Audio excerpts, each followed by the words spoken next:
दिव्यांशु शर्मा जी, दिल्ली से। राधे राधे जी। महाराज जी, आपके चरणों में कोटि कोटि प्रणाम। राधा वल्लभ श्री हरिवंश। गुरुदेव, मैं पेशे से शिक्षक हूँ और कानून की शिक्षा देता हूँ।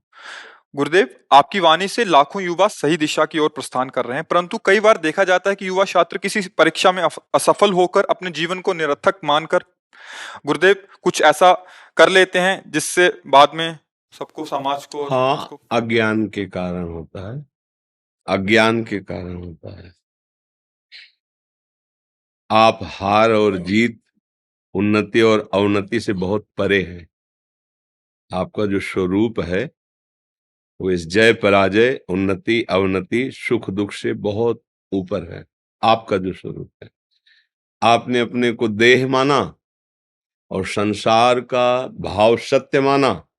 अब यहाँ पराजय बहुत बुरी लगती है और जय होने पर अभिमान का हर्ष जनित सुख मिलता है।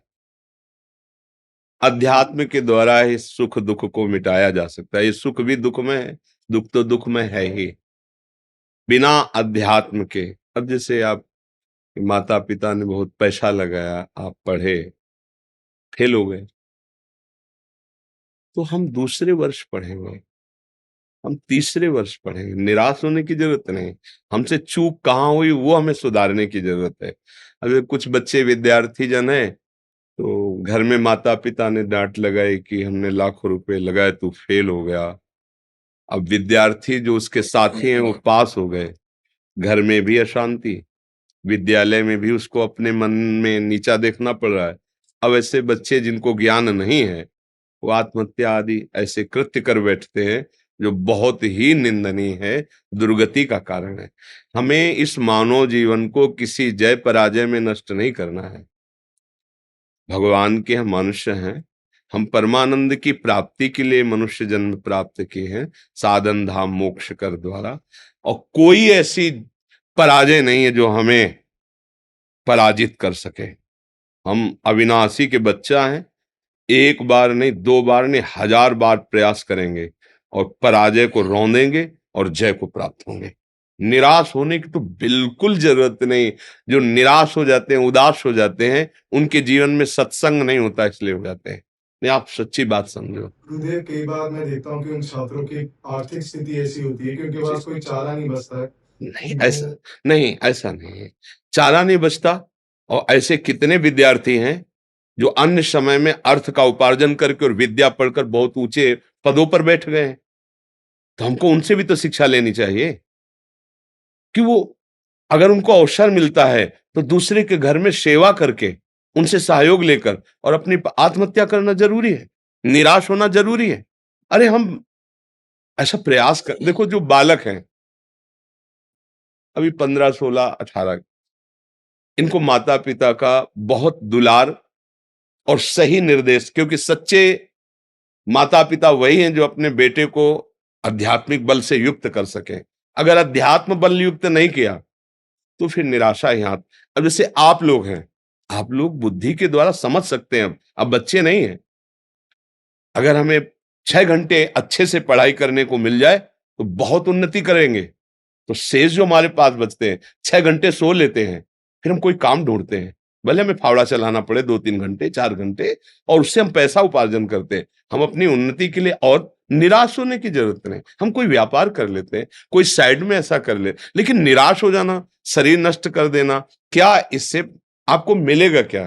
मान लो आपने शरीर नष्ट किया और अपराध बन गया, भगवान ने तुम्हें परम पद प्राप्ति के लिए मनुष्य जन्म दिया, उसको तुमने नष्ट कर दिया।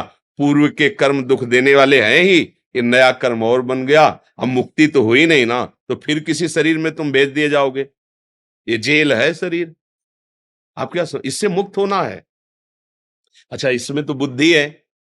अब जैसे पशु हैं, पक्षी हैं, ऐसी कितनी योनियां हैं, नाली के कीड़े बने रेंग रहे हो, तो मरने के बाद क्या हमको परम पद मिल जाएगा क्या? अरे हमको वो उपाय करना है जिससे इस लोक और परलोक में हम सुख प्राप्त करें। आप निश्चित समझो आप सब कुछ कर सकते हो। पूर्व कर्म के अनुसार मिले हुए हमारी परिस्थिति में हमको निराश नहीं होना, हताश नहीं होना, आगे बढ़ना है। कई हमने विद्यार्थियों के जीवन में देखा है कि विद्या अध्ययन और भारी असुविधा, भारी मेहनत अपने पिता के साथ करके, सहयोग करके फिर ऊंचे ऊंचे पदों में गए, वो भी देखा हमने कि गरीब घर का लड़का बहुत ऊंचे पद में गया। तो ऐसे हम एक दूसरे को उत्साहवर्धन करें, ऐसे हम भगवान का भरोसा दिलाएं, अध्यात्म का बल उनके अंदर जागृत करें। क्या नहीं हो सकता, हम कहते हैं क्या नहीं हो सकता। जब भगवान मनुष्य रूप में आए हैं तो मनुष्य भगवान रूप में हो सकता है, क्योंकि रास्ता बन गया ना। जब नारायण नर हुआ तो नर नारायण बन, जब नारायण बन सकते तो और फिर क्या रह गया। गीत देह तज धरि हरि रूपा, वो भगवत स्वरूप हो गया ना गीत। तो हम ऐसे कर्म करें कि श्लोक में भी मंगल हो, परलोक में भी मंगल हो। पूर्व हमारे जो कर्म हमें परास्त कर रहे हैं वो हमें परास्त ना कर पाए, उसके लिए नाम जप जरूरी है। नाम जप करो, कोई नशा मत करो, गंदे लोगों का संग मत करो। और जैसे आप सत्संग कर रहे हो, जो सत्संग में नहीं पहुंच पा रहे हैं, ना कभी आ सकते हैं, तो आपको जो मिला है आप उसे दीजिए। गुरुदेव, मैं यही करता हूँ, अपनी जो भी शिक्षा उन्हें देता हूँ उस समय पे, जी तो आपकी वाणी का जो सार होता है उन तक जी, पहुंचाने का प्रयास करता ये बहुत बड़ा भगवान की प्रसन्नता का भी हेतु होता है। अगर एक बच्चा धैर्यवान बन गया, एक नशा छोड़ दिया, तो हमारा मनुष्य जन्म लेना सार्थक हो गया। एक का मंगल कर दे हम, तो जरूरी नहीं कोई यहाँ आवे, यहाँ की बात पकड़ो और 10 को और फैलाओ, जिससे उनका जीवन सुखमय हो, जीवन नशा रहित हो, व्यभिचार रहित हो, निराशा रहित हो। अरे आप समझ नहीं पा रहे, भोजन भी ना हो, कोई व्यवस्था भी ना हो, और मन आनंदित है तो कोई फर्क नहीं पड़ता। और सब कुछ है, जितना वैभव कहा जाता है, और मन अशांत है तो कुछ नहीं मिला। और मन सदैव अशांत रहेगा जब तक भजन नहीं करोगे। तब लग जीवन कुशल को, क्या सपने हो मन विश्राम, जब लग भजत न राम को शोक धाम तज। मन में हमारे आनंद तभी आएगा जब हम भगवान से जुड़ेंगे। तब लग कुशल न जीव, सपने हो मन विश्राम, जब लग भजत न राम। नाम नहीं जब करोगे तो अब जैसे लोग हैं, क्या भगवान, जब हम उनसे कहते हैं आप संयम से रहो, भगवान ने बनाया है, किसके लिए बनाया है? हमारे लिए तो बनाया है, हम भोगेंगे। भगवान ने क्यों बनाया है? भैया और कुछ भी बना है, असाध्य रोग बने, जेल बना है, नरक बना है, तो उसके लिए भी तैयार रहना। जब दुख आता है तब रोते हो, और अभी तुम्हारे प्रमाद स्थिति में गए तो भगवान ने बनाया, तो और कुछ भी बनाया है, उसको भी तो ध्यान करो। वो तुम्हारे आंख मूंदने से नहीं हट जाएगा, इसका फल मिलेगा। इसीलिए जो संत जन कहते हैं, शास्त्र कहते हैं, उस बात को मान लो। अभी भले समझ में ना आवे, मान लो, तुम महान बन जाओगे, आनंद युक्त हो जाओगे, हर समस्या से लड़ने लायक बन जाओगे। संतों के संग से यही थोड़ी कि आप बाबा जी बन जाओ, नहीं, ऐसा नहीं। आप एक अच्छे गृहस्थ बन सकते हैं, आप एक अच्छे समाज सुधारक आप एक अच्छे हमारे समाज के सेवक बन सकते हैं। बड़े बड़े पद क्या है, हमारी समाज की तो सेवा के लिए हैं।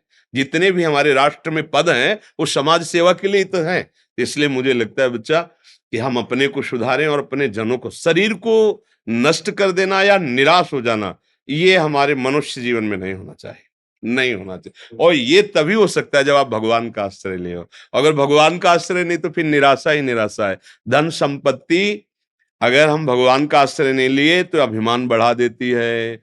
अभिमान का स्वरूप होता है नष्ट हो जाना। वो मदिरा पिएगा, व्यभिचार करेगा, जुआ खेलेगा और अपमान करेगा, और इसका परिणाम आएगा कि फ्यूज हो जाएगा। जैसे बल्ब बहुत जला ना अपनी सीमा से अधिक, तो फ्यूज हो जाएगा। 0 वाट का है, उसमें 11,000 वाट ऐसे हो जाए ना, ऐसे ही है। हमें बहुत धैर्य पूर्वक चलना है, निराश नहीं होना। आज हमारे भोजन नहीं है ठीक से खाने का, हम प्रयास करेंगे, हम धर्म पूर्वक चलेंगे, तो एक दिन ऐसा हो जाएगा कि आप भंडारा करने वाले बन जाओगे। पक्का समझो, पक्का, ये हमारी बात पक्की समझ लो। हमारा मालिक एक एक सेकंड आपको देख रहा है, और वो आपके सच्चे मार्ग पर चलने का हिसाब ऐसा देगा कि निहाल हो जाओगे। वो कैसे देता है, वो सृष्टि कैसे बने, किसी इंजीनियर ने बनाया क्या भगवान की बात को? भगवान ने सलाह ली कि इंजीनियर साहब हमको मृत्युलोक कैसा बनाना है, स्वर्गलोक कैसा? कुछ नहीं, किसी कारीगर की जरूरत नहीं, किसी इंजीनियर की, किसी बिल्डर की जरूरत, कोई सामग्री की जरूरत नहीं। हो गया, एक पलक झपकते अनंत ब्रह्मांडों का जिसने सृजन कर दिया, उस स्वामी को हम अपना मालिक मानते हैं। वो हमारे लिए क्या नहीं कर देगा, पर भरोसा भगवान का जल्दी नहीं हो पाता। इसीलिए मुझे लगता है बच्चा कि हम सबको, आप पूर्वजों की बात पढ़ के देखो, जो सबको गुरुकुल में रखा जाता था, चाहे राजकुमार हो चाहे एक साधारण गृहस्थ का बच्चा हो, एक सीमा में सबको बैठाल के गुरुजन उपदेश करते। क्यों रखा जाता था? राजकुमार है, घर आके पढ़ा जाओ, चक्रवर्ती सम्राट का लड़का है। यहां तक कि भगवान भी गए, चाहे राम जी हो और चाहे कृष्ण जी हो। संदीपनी जी के आश्रम में हाँ भगवान कृष्णचंद्र जी और योग वासिष्ठ का उपदेश करने वाले भगवान श्री राम जी को श्री वशिष्ठ जी के गृह में बार बार, और विश्वामित्र जी के द्वारा कई शिक्षाएं दीक्षाएं भगवान ने प्राप्त। तो भगवान को क्या प्राप्त करना यार? जाकी श्वास वेद श्रुति चारी, सो हरि पढ़े ये अचरज भारी। जिनके श्वासों से वेदों का प्रादुर्भाव उनको पढ़ना है क्या? पर जब भगवान ने मनुष्य रूप में अवतार लिया तो गुरुकुल का सेवन किया। वहीं तो सुदामा जी से मित्रता हुई थी। एक इतने गरीब और एक भगवान द्वारिकाधीश स्वयं, दोनों मित्र बनकर रहे। क्यों ऐसा होता था? क्योंकि उनके अध्यात्म की जागृति होती थी। आज छोटे छोटे बच्चों को मोबाइल ने, कुसंग ने, जिन बच्चों को अभी बिल्कुल उस विषय से अनभिज्ञ होना चाहिए, उन विषयों के वो ज्ञाता है। आश्चर्य होता है कि इतने छोटे बच्चे को इतनी विषय संबंधी ज्ञान कैसे हुआ? तो वो कुसंग है मोबाइल का। मुझे ऐसा लगता है कि अपने बच्चों को, अपने भाइयों को, अपने समाज को यदि सुखी करना है तो गंदे विचार, गंदे आचरण, गंदा चिंतन, गंदा भोजन, इससे बचाना होगा। अगर नहीं बचा पाए तो फिर नहीं समझ में आएगा, फिर तो गिरना ही गिरना पड़ेगा। बिल्कुल ऐसा बच्चा हमने देखा जो 13 वर्ष का है, खड़े होने में चक्कर आता है, दिन में 8-10 बार वीरपात करता है, अब उसका स्वभाव बन गया है। अब कैसे सुधार? 13 वर्ष का बच्चा। अब ये सबको लगेगा कि ये क्या, लेकिन हम इसीलिए इस बात को कहते हैं कि अपने बच्चों को, अपने भाइयों को, अपने समाज को यदि आप इस दोष से मुक्त नहीं कर पाए तो ये जान ही नहीं पाएंगे कि मनुष्य जीवन होता क्या है। छोटे छोटे बच्चे हैं, उनके आचरण भ्रष्ट होते चले जा रहे हैं। अभी यौवन का उन्मेष हो रहा है, वो मदिरा पीने लगे हैं, वो व्यभिचार करने लगे हैं, वो गंदी बातों के ज्ञाता बन रहे हैं। बोलो, जो जीवन संयम के लिए, कई बार उदाहरण दिया, जैसे किसान की गेहूं की फसल है, उसे गलेथ कहते हैं जब बाली आने को होती है, आप उसे काट लो, एक भी दाना नहीं मिलेगा, और वही रुक जा 2 महीने और इसके बाद काट लो तो बोले 80 मन हुआ, 60 मन हुआ। ऐसे ही जो हमारे सिद्धांतों में है 25 वर्ष रखा गया, हम कह रहे 20 वर्ष तक ब्रह्मचर्य रहिए, वीरपात मत कीजिए, फिर आप गृहस्थी में जाइए, 20-30 वर्ष गृहस्थ धर्म में रहिए, तो फिर आप ब्रह्मचारी ही माने जाएंगे, क्योंकि वो फसल तैयार हो चुकी है ना। जो फसल परिपक्व हो गई उसमें 40 मन 50 मन अन्न हुआ, और वही 2 महीने पहले काट लो तो भूस भी सही नहीं हो पाएगा, दाना की तो बात जाने दो। ये नई अवस्था ब्रह्मचर्य के लिए होती है। ब्रह्मचर्य से रह के, व्यसन रहित रह के, धर्म की शिक्षा, समाज सेवा की शिक्षा। अब हमारे मानसिकता में केवल स्वसुख वांछा बढ़ती जा रही। स्वसुख वांछा का मतलब, ये शास्त्रीय शब्द है कि केवल मुझे सुख और सम्मान मिले। वो कैसे मिले? पद प्राप्ति से मिले, या हिंसा करने से मिले, या जैसे भी मिले, मुझे मेरी कामनाओं की पूर्ति हो और मुझे सम्मान मिले, बस। ऐसा कभी नहीं हो सकता। पुण्य प्रताप से तुम थोड़े दिन जरूर कर सकते हो, इसके बाद पतन हो जाएगा। अगर ये बात है कि प्रभु मुझे ऐसी बुद्धि दीजिए कि जिस पद पे मैं हूं, समाज में जहां तक कोई अधर्माचरण करने वाला है, कोई निर्बलों को सताने वाला है, प्रभु मुझे सेवा का अवसर दिया है, मैं प्राणपन से उसकी सेवा करूं, भले मुझे दुख मिले। अब वो कभी पतित नहीं होगा, वो ऊंचा उठता। पर ऐसी भावना तभी आएगी जब अध्यात्म होगा, भगवान या भक्तों का सानिध्य होगा। नहीं तो हर चाल हमारा मन अपने सुख की भावना से ही करता है। हम अगर सम्मान पत्र का भी त्याग करते तो सम्मान के लिए करते हैं। अरे यार, मतलब गजब का आदमी, सम्मान पत्र मिल रहा था, उसने त्याग किया, ये सुनना चाहते हैं। बड़ा सूक्ष्म है ये विषय। अगर हम अध्यात्म को समझ जाए तो कभी दुखी ही नहीं हो सकते। पर बड़ी कृपा ठाकुर जी की है और आप सबकी हम पे है कि आज कलयुग में ऐसे अवसर में आप जवान भाई हमारी बात सुन रहे हैं, हमारी बात मान रहे हैं। हम धन्यवाद करते हैं और ऋणी हैं आपके कि आप हमारी बात मान रहे हो। गुरुदेव, हम तो तिनके मात्र हैं, वो तो आपकी कृपा की हवा है जो नहीं बच्चा, बहुत बहुत जरूरी है, बहुत जरूरी है। आज हमारे नौजवान ऐसे हो जा रहे हैं कि बगल में अत्याचार हो रहा है और वो मुस्कुरा के निकल जा रहे हैं। कृपा करेंगे तो वीडियो बना करके वायरल कर देंगे, लेकिन बचाएंगे नहीं। आज का हमारा नौजवान कैसा हो रहा है कि अगर किसी का एक्सीडेंट हुआ, वो तड़प रहा है, तो वो अगर कृपा करेंगे थोड़ी देर रुकने की तो वीडियो बना के वायरल कर देंगे, बकाया वो उसकी सेवा करने में। या किसी को कोई सता रहा है या किसी के साथ कोई अत्याचार कर रहा है, तो ये नहीं कि यार हमारे शरीर में भगवान ने बल दिया है, हम प्राण भले त्याग दें लेकिन इसका अहित नहीं होने। ये बात उसी के हृदय में आती है जो अध्यात्म का जो भगवान के मार्ग का, फिर मनुष्य जीवन के यार मतलब क्या रहा। इसलिए बहुत सावधान, भगवान कृपा करें, हम सबकी बुद्धि शुद्ध रहे, हम धर्म से चले, पवित्र आहार करें और अपने देश की सेवा करें। हम घर के बूढ़े माता पिता की सेवा नहीं कर पा रहे तो देश की सेवा क्या करेंगे। वही वृद्ध माता पिता को जरूरत है आज हमारी, हम उनकी सेवा नहीं कर पा रहे, उनको ठुकरा रहे हैं, उनको अनाथालय भेज रहे हैं। तो ये हमारी नौजवानों की पद्धति। बोले वो पोजीशन खराब होती है। हाँ, तुम जो आज जब तुम्हारी बात वो दिखाई जाती है, अगर वीडियो बना पिता कैसे तुम्हारी कामनाओं की पूर्ति के लिए मेहनत पसीना करके आज जब तुम पढ़ लिख कर बने, तो तुम उन्हीं माता पिता को अनाथालय में भेज रहे हो, वृद्धाश्रम भेज रहे हो। तो ये नहीं।